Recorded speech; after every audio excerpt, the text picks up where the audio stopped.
There is a moment when a prayer stops being holy and starts becoming a confession of misunderstanding. A moment when words directed to heaven reveal not faith, but confusion about how heaven actually works. And this message begins exactly there, at the uncomfortable edge where most people pray sincerely and still remain stuck. Before going any further, I invite you to subscribe to the channel, Jewish Wisdom. Not as a habit, not as a ritual, but as a way of supporting the preservation of teachings that were never meant to be diluted or rushed. This channel exists to transmit ancient understanding with clarity and respect. Your subscription is a silent partnership in that mission. Now, pause for a brief moment and write this simple sentence in the comments. Slowly and with intention, I choose understanding over desperation. Do not write it to be seen. Write it to be aligned. Words spoken consciously prepare the inner vessel before truth enters. For generations, people have been taught to pray to God for money, as if provision were a favor reluctantly released from heaven. As if sustenance were something God withholds until properly begged for. Yet within Jewish wisdom, this idea is not only incomplete, it is dangerously misleading. Because when a person prays incorrectly, they do not simply fail to receive. They train their soul into a posture of dependency instead of alignment. The Torah never presents God as a distant banker waiting for emotional persuasion. It presents him as the source of order, flow, and structure. Blessing is not a random reward. It is a natural outcome of harmony with divine principles. And this is where the ancient secret begins to surface, quietly, without spectacle. In Hebrew thought, money is not moral and not immoral. It is energy made visible. It is movement crystallized into form. The word used for livelihood, parnasa, is never treated as a miracle detached from behavior. It is treated as a channel. And channels do not open by pleading. They open by alignment. This is why many prayers fail without the person ever understanding why. Not because God is absent. Not because the prayer lacked emotion. But because the prayer was asking for an effect while ignoring the cause. Jewish wisdom teaches that heaven responds not to desperation, but to positioning. The spiritual system does not reward need. It responds to readiness. There is a subtle but critical difference between praying for money and praying for clarity, wisdom, discipline, and right action. One places responsibility outside the self. The other restores responsibility to where God designed it to be. When a person asks God for money, they are often unconsciously saying, "Remove my obligation to become the kind of vessel that can hold abundance." This is not rebellion. It is ignorance passed down through generations of well-intentioned teaching. And the cost of that ignorance is heavy. Because when a soul believes that money arrives only by divine exception, it never learns to build the inner structure that sustains it. In the ancient texts, blessing flows where order exists. Chaos blocks flow. This is why the Torah places such emphasis on laws that seem unrelated to finance, honesty in speech, precision in weights, responsibility in agreements, discipline in time, rest on Shabbat. These are not moral decorations, they are structural alignments. They shape the vessel long before the substance arrives. There is a reason why the patriarchs did not pray for wealth, the way modern spirituality encourages. Abraham did not ask for riches. He aligned his tent, his actions, his generosity, and his obedience. Isaac did not beg during famine. He sowed where he was instructed, despite fear. Jacob did not plead for provision. He negotiated, worked, planned, endured, and transformed. And here lies the tension that most people avoid. If abundance is governed by law, then poverty is not always a test. Sometimes it is feedback, not punishment. Feedback, a signal that something in the internal or behavioral structure is misaligned. This is uncomfortable. But Jewish wisdom does not exist to soothe discomfort. It exists to reveal truth that restores dignity. Because nothing is more dignified than understanding how the world truly works. The idea that God wants his children poor, dependent, or endlessly pleading is foreign to Torah thought. What God desires is partnership, covenant, participation. Blessing flows through a person, not just to a person. And flow requires channels that are open, clean, and directed. This is why praying for money, without transformation of mindset and action, often deepens frustration. The prayer itself reinforces the belief that the solution is external. Over time, the soul becomes smaller, not larger. Faith becomes passive instead of creative. Ancient Jewish wisdom teaches that the highest prayer is not a request, it is alignment.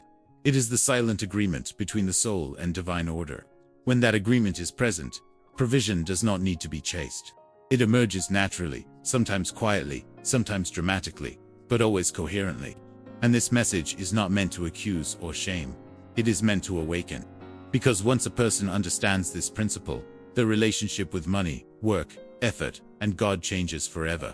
Prayer becomes deeper. Action becomes intentional. Fear loosens its grip.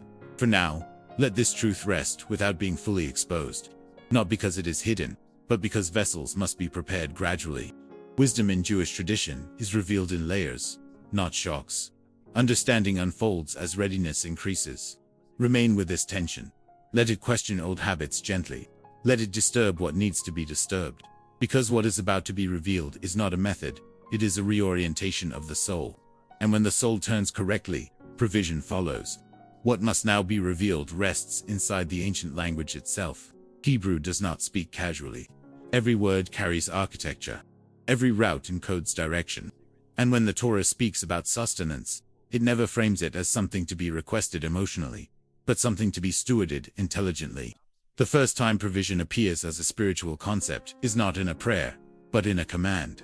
In the opening chapters of Genesis, humanity is placed into a world already structured. Before lack is ever mentioned, order is established.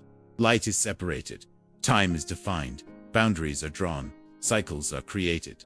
Only after structure exists does God place the human being within it and assign responsibility. The message is unmistakable. Provision flows inside order, not outside it. In Jewish understanding, God is not the distributor of random outcomes. He is the author of systems, and systems respond to participation. This is why the Torah consistently links blessing to words like walking, keeping, doing, and aligning. The covenant is never passive. It is always active. Consider the verse often misunderstood. The blessing of the Lord makes rich, and he adds no sorrow with it. This is not describing a mystical deposit falling from heaven. The Hebrew structure implies that when blessing is present, it carries no internal conflict. It does not fracture the soul. It integrates naturally. Richness that arrives with anxiety, guilt, or instability is not considered true blessing in Jewish wisdom. It is considered imbalance.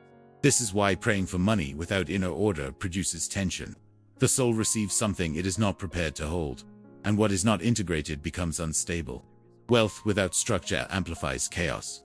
That is why the sages were cautious about abundance without wisdom. Not because money is dangerous, but because misalignment is. The rabbis taught that livelihood descends through specific spiritual conduits. These conduits are influenced by behavior, intention, and awareness. One of the most fundamental principles is that heaven responds to motion, not stagnation. Even prayer itself is meant to move the person, not persuade God. When the Israelites collected manna in the desert, it did not fall into their tents. They had to leave, gather, measure, and respect boundaries. Those who hoarded experienced decay. Those who ignored instruction experienced lack. The lesson was not about food. It was about relationship with flow. Sustenance arrived daily, but only through correct interaction. This pattern repeats throughout the Tanakh. Boaz does not pray wealth into Ruth's life. He recognizes alignment. Ruth places herself correctly within the system of dignity and effort. She gleans according to law, not entitlement. And blessing finds her without noise. King Solomon, often misquoted, never asked God for riches. He asked for understanding. The Hebrew word used there implies discernment, the ability to perceive order beneath complexity. And only after that request does abundance follow him effortlessly. This is not coincidence, it is principle. Jewish wisdom teaches that when a person prays directly for money, they bypass the very mechanism that allows money to enter their life sustainably. It is like asking for fruit without cultivating roots. Heaven does not violate its own order to satisfy emotional urgency. Instead, the ancient prayers focus on wisdom, peace, clarity, discipline, and favor, not favor as charm, but favor as alignment with timing and relationship. Livelihood is mentioned, but always within context of work, responsibility, and ethical behavior, never as entitlement. This is where many modern interpretations collapse depth into sentiment. They reduce prayer to asking, and God to a responder. But in Jewish theology, God is not reactive. He is consistent. The laws that govern gravity are not suspended because someone feels desperate. Spiritual laws function the same way. And this realization, once absorbed, changes everything. Prayer stops being a request for rescue and becomes a calibration of the soul. Work stops being a burden and becomes a vessel. Money stops being a god or a taboo and becomes a tool. The ancient secret is not that God does not want you to have money. It is that God does not want money to arrive before the soul is structured enough to remain free while holding it. This is why the sages warned against shortcuts. Anything that bypasses growth destabilizes the vessel. True abundance unfolds alongside inner expansion. It grows with the person, not ahead of them. Let this sink deeply, because what is being revealed is not a trick, not a ritual, not a formula. It is an orientation toward reality as the Torah sees it. And once you see it, you cannot unsee it. From this place, the next movement becomes inevitable, not forced, not dramatic, but precise. When understanding settles, application emerges naturally. And when application is correct, results follow without struggle. The moment understanding descends, life quietly asks a question: what will you do differently now? Ancient Jewish wisdom never separates revelation from responsibility. Insight that remains theoretical is considered incomplete. Truth is validated only when it reshapes behavior, rhythm, and choice. And this is where the teaching becomes practical, not symbolic, not poetic, but lived. To apply this wisdom, the first movement is internal, not external. A person must stop relating to money as a verdict on their worth or spirituality. In Torah thought, money is neither proof of blessing nor evidence of failure. It is feedback. It reflects structure, timing, preparedness, and alignment. When this lens is adopted, guilt dissolves and clarity takes its place. The sages taught that livelihood flows where the vessel, is prepared. A vessel is not created by desire. It is shaped by consistency. This means examining daily habits without drama, how decisions are made, how commitments are honored, how time is respected, how energy is invested. These are not minor details. They are the architecture of provision. A person who prays for money but lives chaotically is like someone pouring water into a cracked container. The prayer may be sincere, but the structure leaks. Jewish practice insists on repairing the vessel before increasing the flow.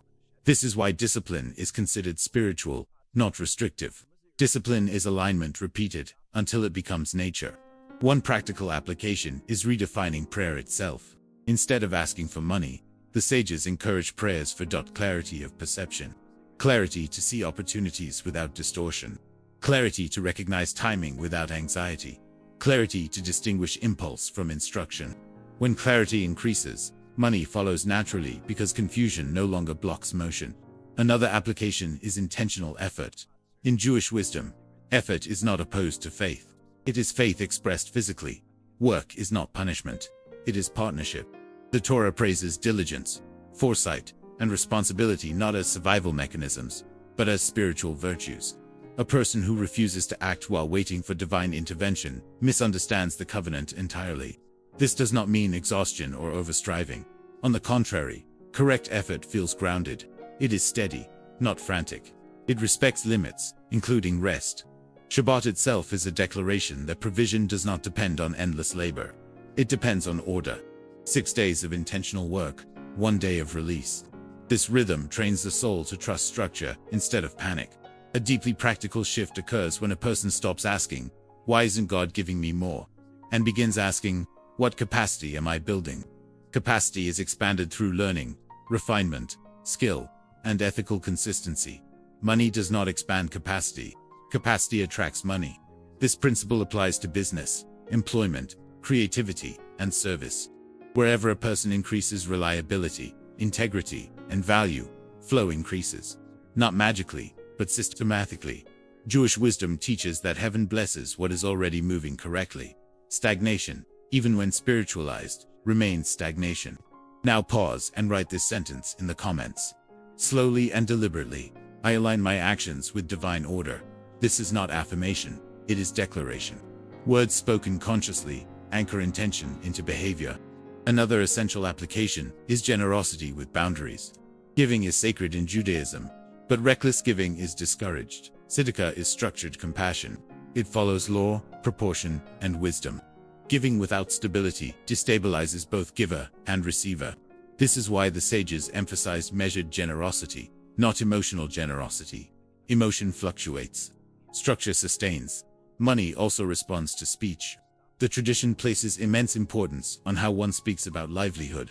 Complaints, fear-based language, and constant anticipation of lack create internal contradiction. The mouth becomes misaligned with intention. Jewish practice trains the tongue to speak with realism, gratitude, and restraint. Not denial but order. A person applying this wisdom begins to notice subtle changes. Anxiety decreases before income increases. Decisions feel cleaner. Opportunities appear without force. Relationships shift. The inner atmosphere becomes quieter. These are signs that alignment is occurring. External results follow internal stabilization. It is also essential to address resistance. Many people unconsciously cling to praying for money because it absolves them from confronting habits, fears, or avoidance. Alignment demands honesty. It requires acknowledging where responsibility was deferred. Jewish wisdom never condemns this realization, it welcomes it. Awareness itself is already progress. Another application lies in patience. Timing is sacred in Torah thought. Forcing results disrupts flow. The patriarchs waited, worked, endured, and trusted without collapsing into passivity. Patience is not delayed, is synchronization. When timing is respected, effort multiplies. The practice of gratitude also shifts meaning here. Gratitude is not used to convince God. It is used to stabilize perception. A grateful mind perceives opportunities more accurately. Gratitude sharpens awareness. It is not a transaction. It is calibration. When these applications are integrated, prayer changes tone entirely. It becomes quieter, deeper, less demanding. The soul no longer asks for outcomes. It asks for alignment. And alignment produces outcomes without negotiation. This is why the sages say that the righteous are blessed, even before they ask. Not because they are favored, but because they are positioned. They have learned how the system breathes. Let this chapter settle as instruction, not inspiration. Inspiration fades. Instruction transforms. And transformation does not shout, it reorganizes. Remain attentive to your actions after this moment. Watch how small adjustments produce disproportionate peace. That peace is not accidental. It is the signal that alignment has begun. There is a story preserved not as history, but as teaching. It is told quietly among sages because it is not meant to impress, it is meant to reveal the inner mechanics of the soul. A man once came to a rabbi carrying years of exhaustion in his posture. His clothes were clean but worn. His voice was respectful, but strained. He had prayed for money for decades, and nothing had changed. He believed in God. He observed the commandments. He gave when he could. Yet his life remained tight, narrow, constantly on the edge of worry. He asked the rabbi a single question. Why does heaven remain silent? The rabbi did not answer immediately. He invited the man to sit.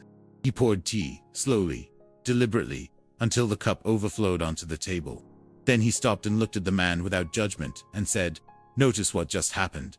The man was confused. "The cup is full," he said. "Yes," the rabbi replied. "And that is why nothing more could enter it." This was not an insult. It was not a rebuke. It was a mirror. The man had built his entire inner world around survival. Every decision was shaped by fear of loss. Every prayer was shaped by urgency. His cup was full not of abundance, but of tension. There was no space. And heaven, which does not violate structure, respected that fullness. This story is not about money. It is about emotional capacity. Jewish wisdom teaches that the soul must be able to remain whole while receiving. If receiving fractures peace, then withholding becomes mercy, not punishment mercy. Many people do not realize this. They think the delay is rejection. They assume silence means abandonment. But often, silence means protection. Think of how many lives are destroyed, not by lack, but by receiving too early. Wealth before identity. Expansion before discipline. Influence before integrity. The Torah is deeply compassionate in this regard. It does not rush what would break you. This is where the emotional layer of the teaching emerges. Because beneath prayers for money often lives a deeper cry. Safety, dignity, rest, relief. And money is mistaken as the answer because it is visible. But Jewish wisdom looks beneath appearances. It asks what the soul is actually seeking. When that deeper need is addressed, through alignment, structure, clarity, the surface issue resolves naturally. Not always instantly, but sustainably. There is another metaphor the sages use. They say livelihood is like light passing through glass. If the glass is clear, the light illuminates. If the glass is distorted, the light burns. The light itself never changes. Only the vessel does. This is why inner work is not optional. It is not mystical indulgence. It is practical preparation. Emotional regulation, ethical consistency, patience, humility, these are not abstract virtues. They are stabilizers. Consider how often people sabotage their own progress because expansion triggers fear. They retreat just as opportunity arrives, or they overreach and collapse. These patterns are not financial. They are emotional. And until they are addressed, praying harder only intensifies the conflict. Jewish wisdom does not shame this reality. It explains it compassionately, honestly. There is also a collective dimension. Money flows through relationships, trust, reputation, reliability. A person who lives aligned attracts cooperation without manipulation. Doors open not because of charm, but because of coherence. People feel safety around order. This is why the sages say that blessing rests where there is peace. Peace is not absence of challenge. It is inner agreement. When the inner world is settled, the outer world responds. Pause here and answer honestly, then write in the comments whatever feels true for you. What am I truly asking for beneath my prayers? Do not edit it. Do not spiritualize it. Let it be raw if it needs to be. That honesty itself begins repair. The teaching now comes full circle. Stopping the habit of praying for money is not about pride or self-sufficiency. It is about maturity. It is about moving from request to responsibility, from pleading to partnership. Faith deepens here. Because faith is no longer used to escape reality, is used to engage it correctly. This is the moment when prayer becomes quieter and life becomes louder, when insight replaces urgency, when the soul stops chasing and starts aligning. If this message is resonating with you, there is a deeper body of teaching that supports this transformation with structure and clarity. We have prepared the Jewish Wisdom eBook, also known as Prosperity Judaea Abundant, as a companion for those who feel ready to go further. It expands on these principles with depth, grounding, and practical understanding drawn from ancient sources. You can access it through the link in the description of this video or in the first pinned comment. Enter when it feels right. True wisdom never pressures, it invites.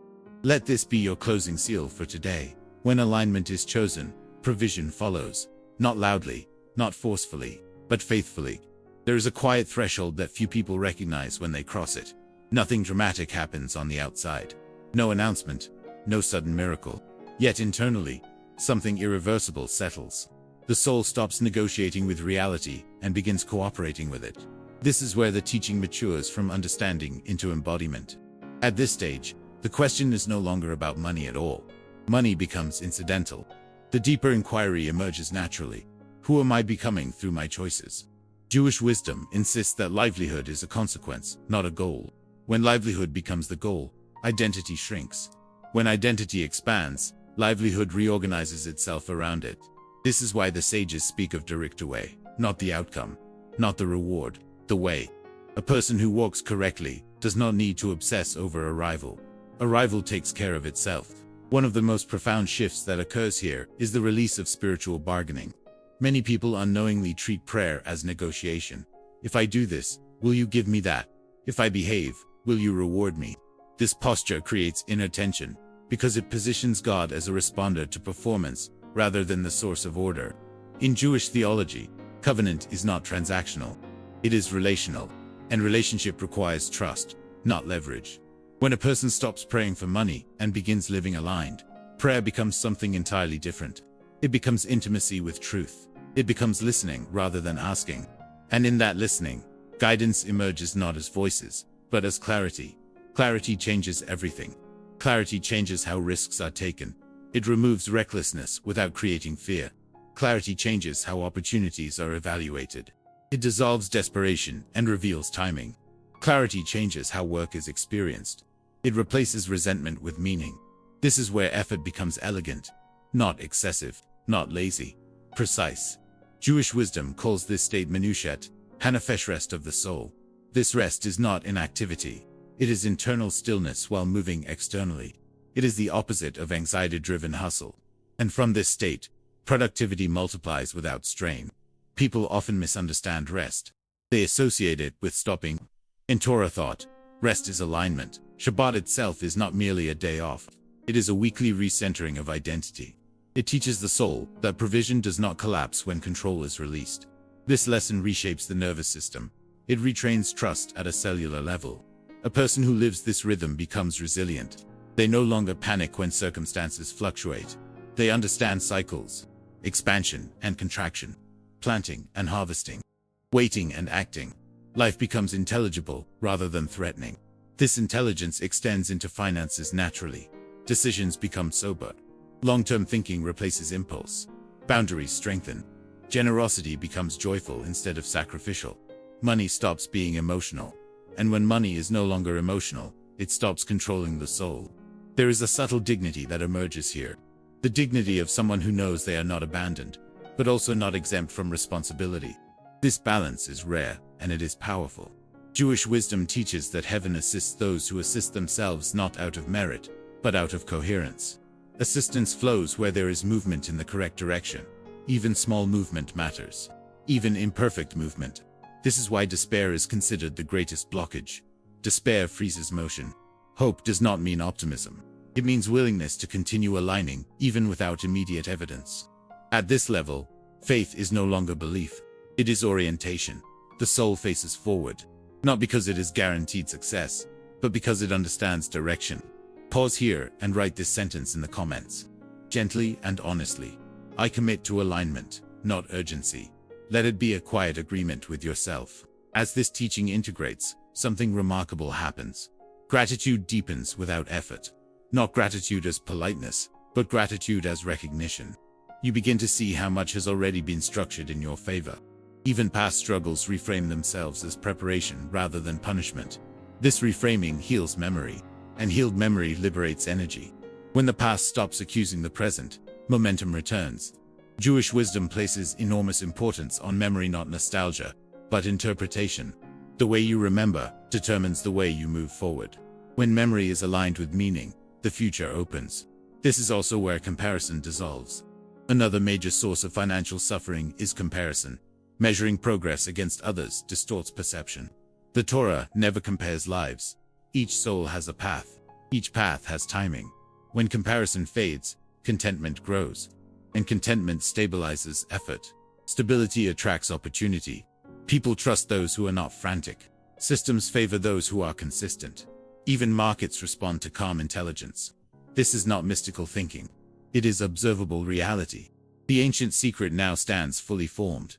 Money does not respond to prayer for money. It responds to the person who has stopped trying to extract outcomes and started cultivating alignment. This does not mean challenges disappear. It means challenges stop defining identity. They become tasks, not threats. From here, life feels different, quieter, clearer, more honest. And that honesty is the foundation of sustainable abundance. Let this chapter settle not as motivation, but as orientation. You are not being invited to do more. You are being invited to be positioned differently. When positioning changes, everything else rearranges itself without force, without begging, without fear. This is not the end of the teaching.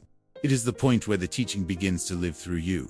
There is a final shift that does not happen in thought, emotion, or even behavior at first. It happens in identity, quietly, almost invisibly. And once it takes place, the relationship with money, effort, prayer, and trust is permanently transformed. At this stage, a person no longer wakes up asking, "How do I get more?" They wake up asking, "How do I stay aligned?" This question alone changes everything. Jewish wisdom teaches that the world mirrors inner posture. Not intention alone, not belief alone, but posture. The way a soul stands inside reality determines what reality can safely place in that soul's hands. When posture is stable, provision becomes natural. When posture is unstable, even blessings feel heavy. This is why the sages say that true abundance feels light. It does not shout, it does not intoxicate, it integrates. By now, the old habit of praying desperately for money begins to dissolve on its own. Not because prayer loses meaning, but because it evolves. Prayer becomes less about asking and more about listening. Less about outcome and more about orientation. And listening reveals something essential. God has never been withholding. The flow was never blocked from above. It was always waiting for the inner environment to become coherent enough to receive without breaking. This realization brings relief. Not the relief of finally getting something, but the relief of no longer fighting reality. Life becomes collaborative instead of adversarial. Challenges are no longer interpreted as rejection, but as information. Adjustments replace accusations.